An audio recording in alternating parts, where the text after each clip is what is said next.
Hello, good afternoon. Welcome to Newsroom series, where we walk you through the 6 geopolitical zones of the country, making the rounds with the news. And we begin, however, in the north-central region of the country. The abducted monarch of Bayagan, Ifelodun local government area of Kwara State, Alhaji Kamilu Salamu, and 6 others have escaped from the grips of the arms of bandits. Credible sources from the community say that the monarch and 6 other abductees from the neighboring community were able to escape following a vicious attack launched on the bandits by the vigilantes who flooded the forest.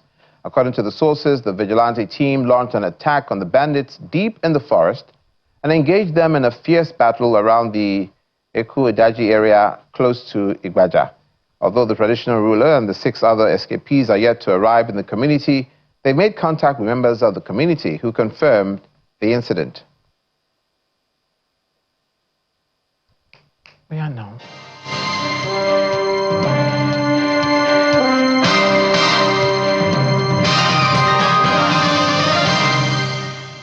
The Ogun State Commissioner of Police, Lanre Ogunlowo, has confirmed the abduction of 6 marketers of a Lagos-based real estate firm at the Oyebola village in Obafemi Awode local government area of the state. He confirmed this in a telephone conversation in Abeokuta, the state capital. The police boss says a manhunt has been launched by officers and men of the command to ensure the victims regain their freedom unhurt, while the perpetrators are brought to justice. The police commissioner, while confirming the unfortunate incident on Sunday, says that according to a report from one of the staff members, there's a real estate company that has land at the Oyebola village in Obafemi Awode local government area of the state where it occurred. Nigerian women have called for the domestication of the national gender policy towards strengthening women's representation and having their voice in political participation and governance. This was part of the resolution at the HID Awolowo Foundation Dialogue held at the Efunyele Hall in Ikene, home of the Awolowos, with the theme, Breaking Barriers or Standing Still, Nigerian Women 30 Years After Beijing. The policy advocacy emphasizes unity of purpose, tenacity, and a high sense of patriotism to advance the cause of women in policymaking and political participation. Family members, women of thought, politicians, among others, converge on Ikene in Ogun State for the commemoration of the 110th posthumous birthday of the matriarch of the Awolowo dynasty, Anna Idowu Dideolu Awolowo, more popularly referred to as HID Awolowo, who died in 2015 at the age of 99. He assured me of his unwavering support. The celebration of her life is in the form of a symposium tagged HID Awolowo Foundation Dialogue, and the 2025 edition focuses on the national gender policy to encourage women's political participation, bridge generational gaps, and align national action with global commitments. Chairman of the occasion, Senator Daisy Danjuma, explains that cultural and structural restraints are some of the factors limiting Nigerian women in leadership process. 30 years on, the question before us is both urgent and honest. Are we breaking barriers or are we standing still? While we celebrate pioneers, progress, and pockets of successes, we must also confront the structural and cultural constraints that continue to limit women's political participation. From party level gatekeeping and economic exclusion to social norms that still question women's legitimacy in leadership. The keynote speaker is the Executive Director, Center for Gender, Women and Children in Sustainable Development, Professor Olabisi Aino. She harps on the need to ensure top-level commitment, effective budgeting and institutional enforcement to fill Nigeria's compliance gaps. Why this conversation matters? The data continues to tell us Nigeria ranks 184 out of 193 countries in women parliament representation, and you have it. Why does exclusion continue to persist? What historical forces shape outcomes? What works elsewhere in Africa? Why is it not working in Nigeria? What reforms are urgent? What role do we give to HID Foundation in this process? What are the implications of all of this for democracy? Also on the podium is the Minister of Arts, Culture and Creative Economy, Hannatu Musawa, as she stresses the need for Nigerian women to embrace unity of purpose.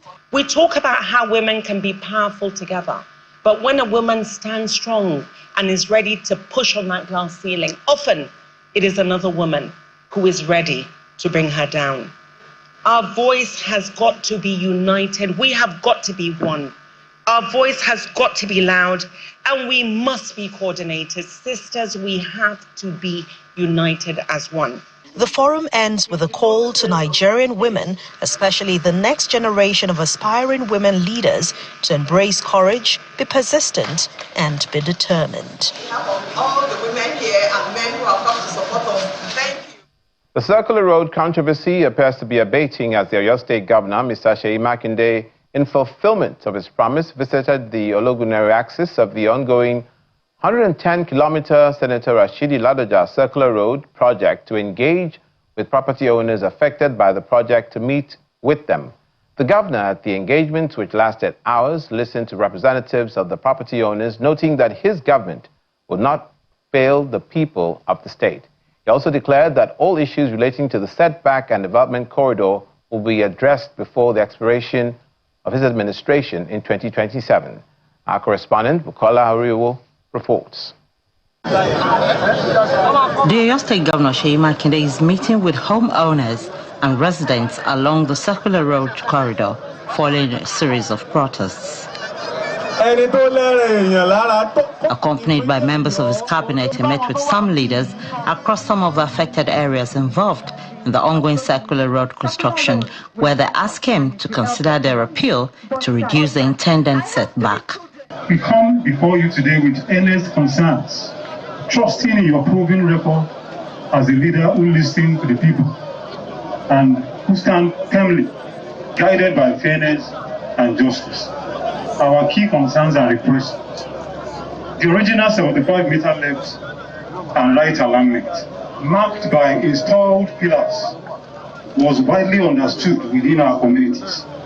Unfortunately, the absence of clear government signage or public notices declaring acquisition led to many innocent residents and buyers to unknowingly purchase and build within the 150-meter acquisition line. Governor Makinde promises that the necessary adjustments will be made in areas affected by the project, but was quick to add that the Circular Road is a rapid transfer network that must comply with the highway codes.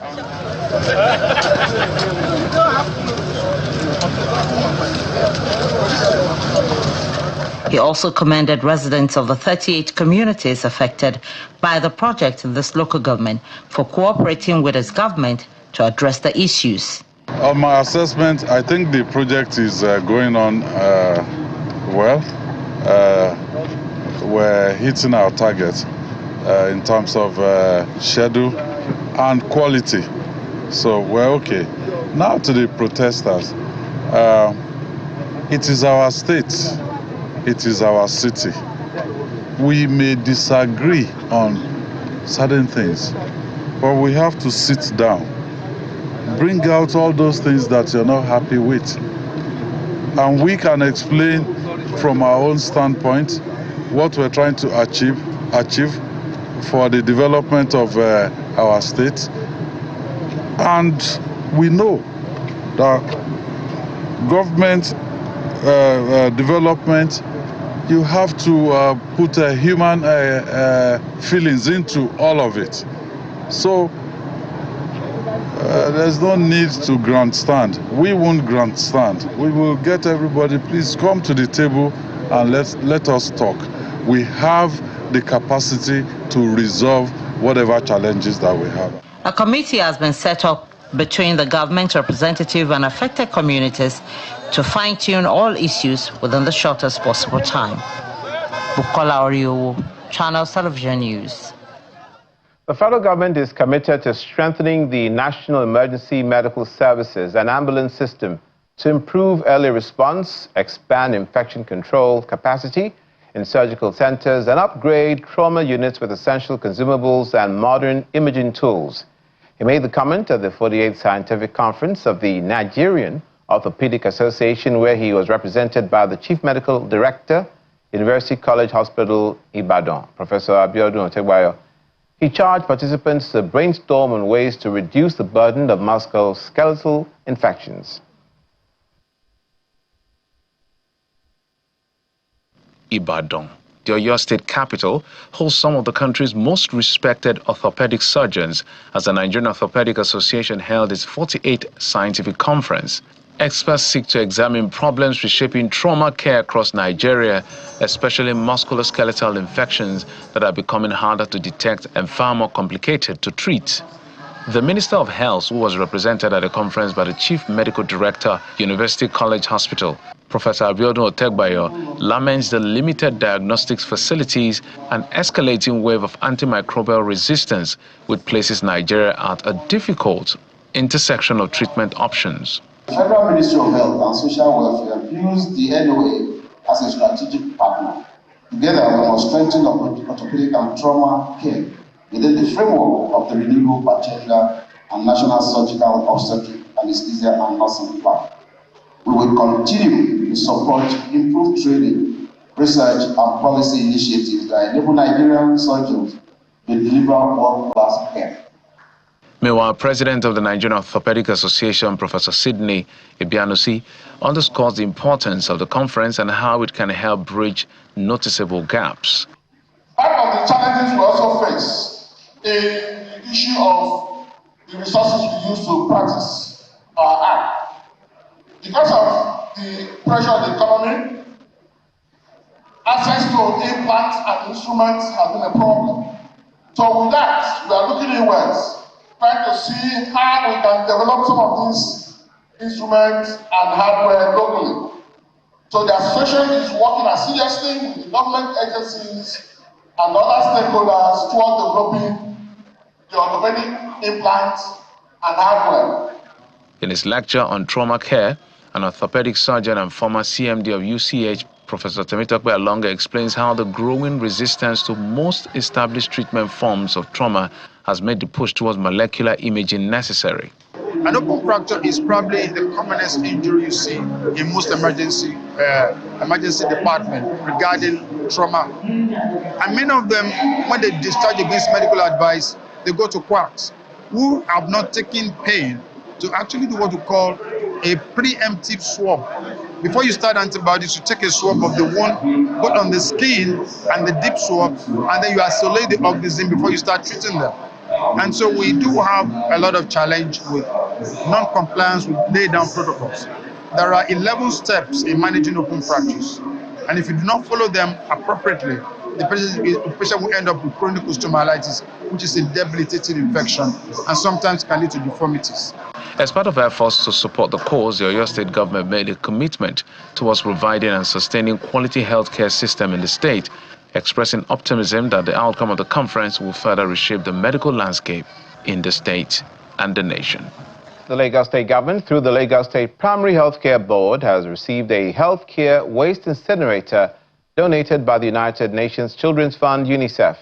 Speaking at the handover ceremony, the Permanent Secretary of the Lagos State Primary Healthcare Board, Dr. Ibrahim Mustafa, expressed profound appreciation to UNICEF for the donation of the incinerator, which will help address a critical element of primary healthcare delivery, effective management of infectious and hazardous medical waste. He says the equipment installed at the Agboiketu Primary Healthcare Center represents a significant step towards strengthening safe and environmentally responsible healthcare waste management in the state. The chairman of the Agboiketu Local Council Development Area, Mrs. Aduni Abubakar, expressed delight that the LCDA was selected to host the new facility and also assured stakeholders of proper upkeep of the equipment.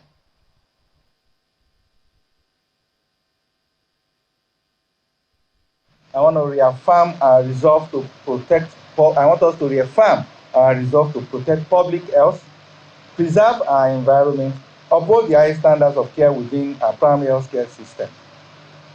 And this will align strongly with the broader development agenda of Lagos State, which is to have a healthier population, a safer environment, and a more efficient health system. Whatever is done here today is not just serving Agboike. All the vaccine vials that will come from all over the states will come here and other centers. So whatever we are doing is assisting what our governor is doing in terms of healthcare delivery in the state. So I want to beg and appeal that the incinerator that has been put here, as much as we expect that our people of Agboike will see this as their own and ensure that it continues to supply and provide the service that we want it to provide. This is all about saying thank you for seeing us, finding us deeming it fit that we should have this incinerator. Thank you. It's going to make a difference in our waste management, protection of our healthcare workers, and of course, environmental protection. We will maintain it, we'll monitor it, we'll secure it, and ensure proper management of the incinerator.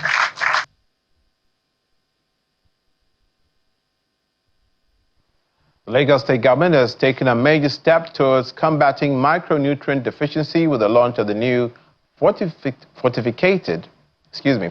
acre rice and commissioning of the new rice fortification equipment at the Lagos Rice Mill in Mota.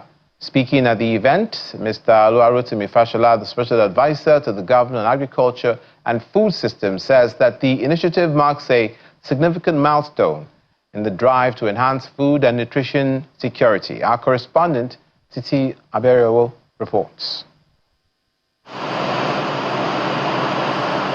Lagos Rice Mill, located in Mota area of Ikorodu, Lagos, received senior officials of the Lagos State Ministry of Agriculture and Food Systems and its partners in the food sector to witness the launch of the new fortified eco rice, as well as the commissioning of the bio-fortified blending machine.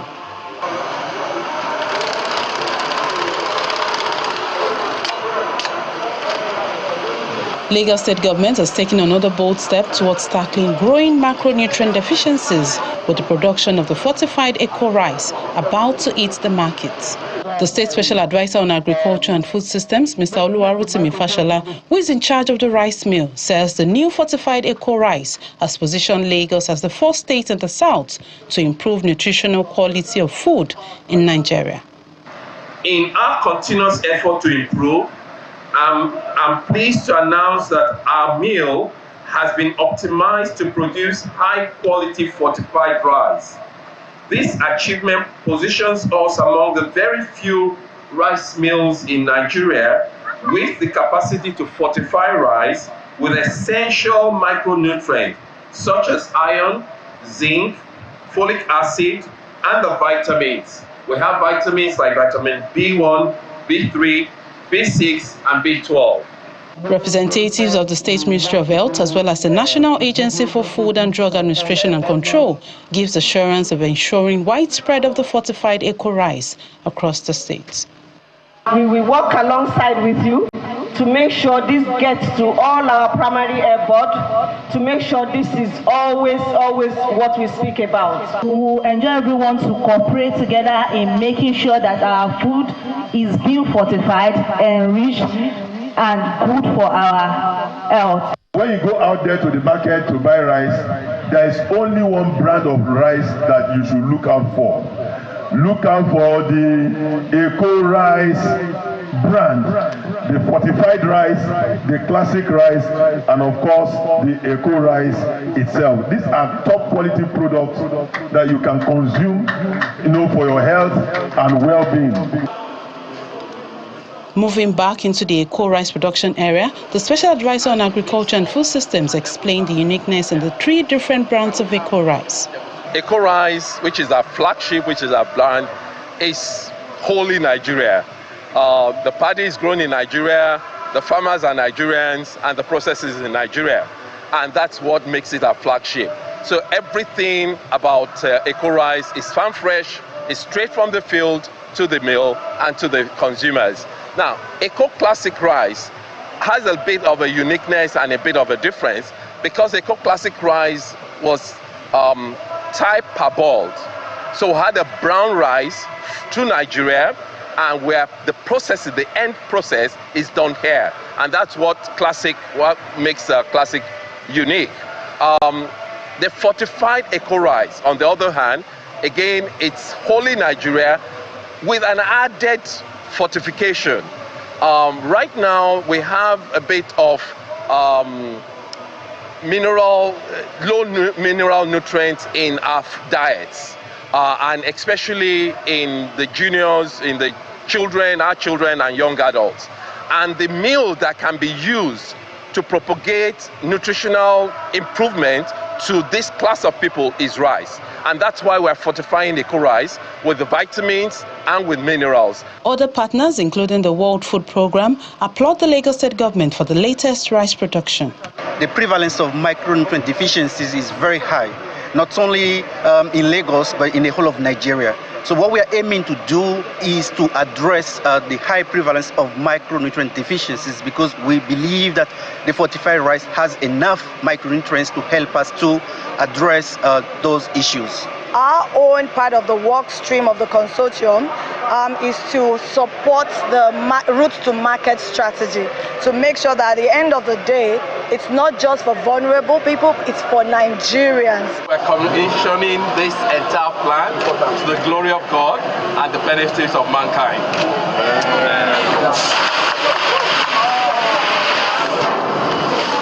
With the unveiling of the new rice fortification blending equipment and the launch of the fortified Eco rice, Lagos residents now have access to better options of quality and affordable rice that is rich in nutrients and available across the states. Titilayo Aberewo, Channels Television News. The Independent National Electoral Commission has called for the collaboration of stakeholders in Ekiti State and joining them to intensify efforts to mobilize the eligible citizens to register for the ongoing continuous voter registration exercise in Ekiti State. The state's resident electoral commissioner made this plea in Ado-Ekiti, the state capital, during a stakeholder meeting held at the commission's headquarters in the state capital. According to the REC, the exercise, which began on August 25th, 2025, has been peaceful and orderly across the state. The first phase is expected to run until 10th December 2025 in preparation for the 2026 governorship election. He tasks eligible members of the public to update their details, including changes of name, addresses, and polling units before the end of phase 1. Let us work together to protect the integrity of our electoral process. Let's collectively say no to rumors. Say yes to peace, yes to truth, and credible elections. This provides another opportunity for those who have missed out phase 1, which ends in December 10, to register or update their information. Stakeholders are also encouraged to continue spreading awareness to ensure maximum participation by eligible voters. We see you as partner in this democratic process. You cannot do it alone. INEC cannot do it alone without you, political parties, civil society organizations, and the other stakeholders. We are one, and it's a journey. All of us must join hands together so that we can have sustainable democracy. And also, we urge you to support transparency and assist in building public confidence in the electoral process. Finally, officers of the Ondo State Command of the National Drug Law Enforcement Agency have impounded over 3 tons of hard drugs suspected to be cannabis, also known as Indian hemp. The illicit substance were discovered in sacks during a raid inside a forest reserve in Akoko Southeast local government area of the state. The Ondo State commander of the NDLEA says 7 young men seen harvesting and packing the drugs were arrested and brought to the state headquarters along with a seizure. Based on God's grace and good planning, we were able to raid the Forest Reserve in Akoko Southeast local government. During the operation, which lasted for 2 days, both day and night, officers exhibited gallantry and endurance to the extent that we were able to arrest 7 suspects in the forest. And we recovered a large chunk of drugs which had been bagged and evacuate them to the state headquarters here in Akure. As a procedure, when we make such seizure, we are expected to weigh the exhibit in order to know the weight, because it's going to form part of the information in the investigation. So it gave us a total of 3.077 kilogram of drugs, which is cannabis sativa. You can put it another way, that it represents about 3.1 tons of cannabis seizure.